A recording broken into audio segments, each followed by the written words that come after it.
Et comme chaque semaine, c'est l'heure de notre chronique santé, notre rendez-vous hebdomadaire avec Yasmine Kelouani. Bonjour Yasmine. Bonjour Noura, comment ça va ? Ça va, merci. C'est un plaisir de vous retrouver. Un plaisir partagé. Alors, quel sujet allons-nous aborder aujourd'hui ? Alors c'est un sujet à la fois sociétal et médical. On va parler d'infertilité, mais en fait, on va se poser la question, essayer d'investiguer que l'infertilité n'est pas que féminine, et c'est souvent la perception qui est faite c'est pas une maladie, on va dire de ce dérèglement, de ce trouble. Et on va poser la question tout de suite au professeur Amas Frewi, qui est gynécologue et spécialiste d'infertilité. Bonjour professeur, un plaisir de vous avoir. Bonjour madame, merci pour votre invitation. Alors professeur Frewi, peut-être que la première question, c'est de savoir quelle est la différence médicale entre stérilité et infertilité, déjà pour commencer. C'est une question pertinente et l'OMS a déjà fait le distinguo entre les deux. Et donc, on estime un couple stérile, c'est un couple qui n'a plus aucune chance de concevoir. Je vous donne un exemple, un homme qui a une azospermie, c'est-à-dire qu'il n'a pas de spermatozoïdes dans l'éjaculat.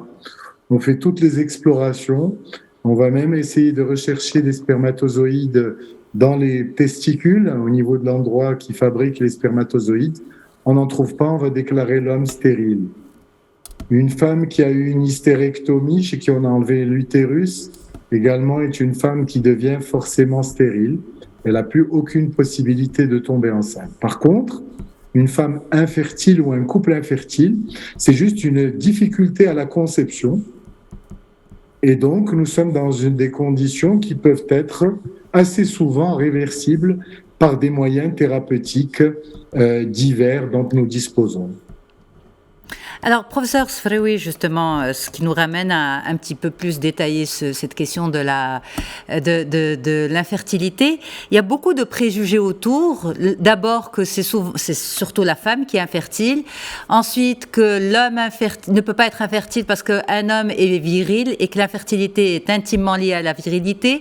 Est-ce que vous entendez souvent, dans votre pratique régulière, ce genre de stéréotypes ? Malheureusement, encore très souvent.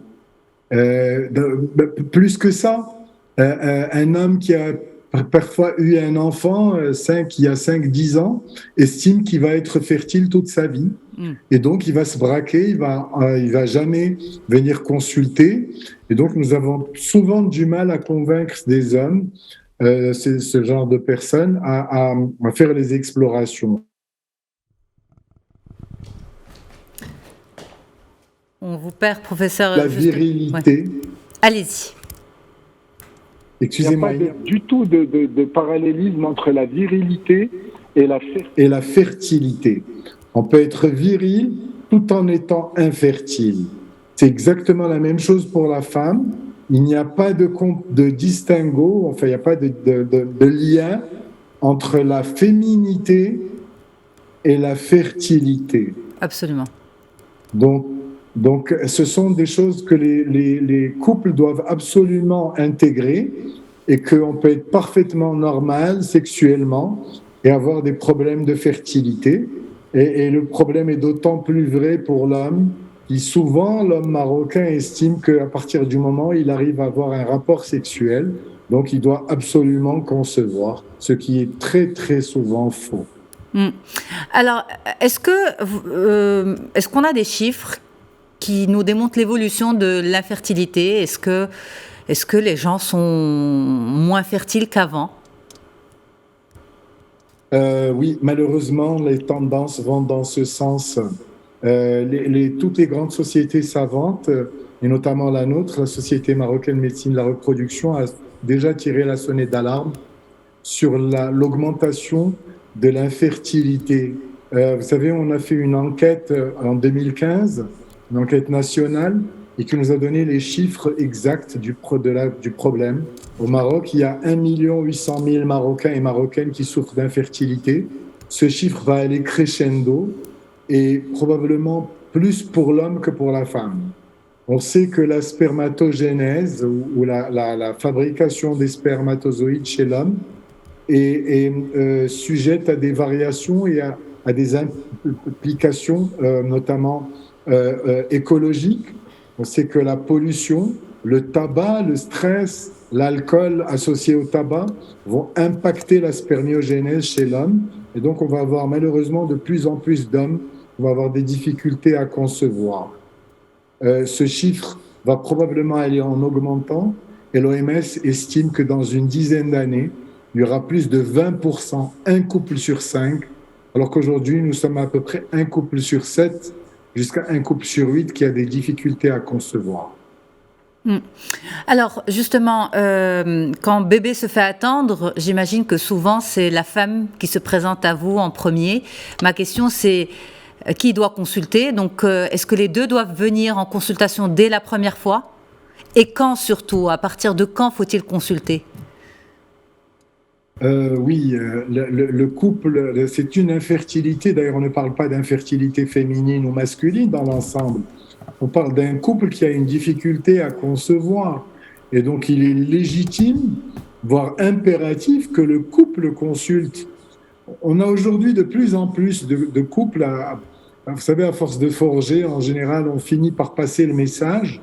Et les couples aujourd'hui, souvent, en tout cas dans notre pratique, arrivent en couple, ce qui est rassurant. Donc l'homme est en train de prendre conscience qu'il est aussi un coéquipier dans cette affaire. Et puis, la responsabilité est souvent partagée. Alors, quand faut-il consulter ou s'inquiéter? Mais pardon, professeur, une question. Quand les deux arrivent, vous dites que c'est un coéquipier. Est-ce qu'il arrive en soutien moral ou il arrive en concerné, lui aussi, par la batterie d'examens à suivre? De plus en plus souvent, il se sent concerné. Alors, je n'ai pas les chiffres à l'échelon national. Je vous parle d'une pratique personnelle qui est quand même assez, je pense, assez longue et intéressante. Mais on se rend compte que le mari commence à se sentir de plus en plus concerné. Je pense qu'il lit, aujourd'hui on s'informe. Vous, en tant que média, arrivez à passer le message concernant ce problème très crucial.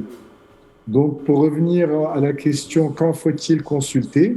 En général, c'est au bout d'un an, mais un an de rapports sexuels réguliers. L'OMS donne une moyenne de 2 rapports par semaine et surtout sans aucun moyen contraceptif. Parfois, il est légitime de consulter un peu plus tôt dans les 6 mois qui suivent. Quand?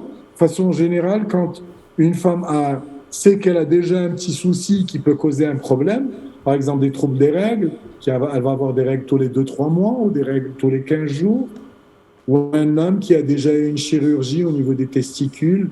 Parfois, à l'enfance, les testicules étaient ossitués, donc on a dû opérer pour descendre les testicules, ou il a été opéré pour une varice qui entoure les testicules, ce qu'on appelle la varicocèle. Donc, quand ils estiment qu'il y a déjà une anomalie qui peut impacter, il est légitime de consulter au bout de 6 mois parce que ça ne sert à rien d'attendre plus. Voilà, et on abordera une prochaine fois justement l'accompagnement thérapeutique de ces couples. Merci infiniment, professeur Almas Frioui, d'avoir été en direct avec nous. Merci d'avoir répondu à ces questions, d'avoir surtout renseigné nos téléspectateurs. Je vous souhaite une bonne journée. Noha, merci infiniment. Merci Yasmine.